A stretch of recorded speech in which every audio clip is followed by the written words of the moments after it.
Assalomu alaykum hammaga. Hozir ayollarda ko'p muammo bo'ladigan holat siydik tutolmaslik muammosi bilan bu operativ yo'l bilan dorilar effekt bermaganda, boshqa muolajalar effekt bermaganda operativ yo'l bilan hal qilinadigan muammo.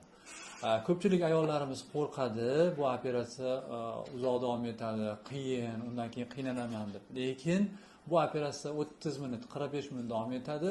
Ertasi kuni bemor umuman boshqa hayotga qaytadi.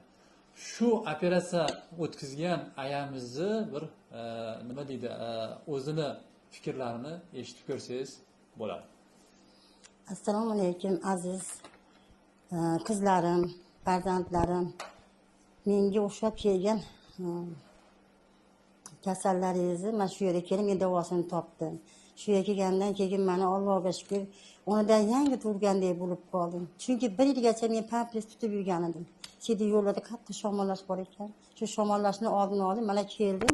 Allohga shukr, bugun 3-kun. Hech qanday kasallik ko'rmagandek bo'lib yengil bo'lib qoldim.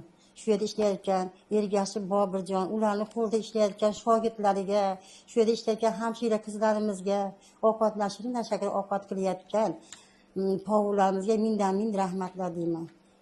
Aziz qizlarim, sizlar ham menga o'xshab kasal bo'lgan bo'lsanglar, kelinglar shu yerga, davosini topib ketasizlar. Hammalari kelib shu yerda davo topib ketishinglarni tarafdoriman. Agar sizda ham yaqiningizda ham shunaqa uzoq vaqt qiynalib siydik tutolmaslik muammosi bo'lsa, albatta Sihat klinikasiga murojaat qilishingiz mumkin.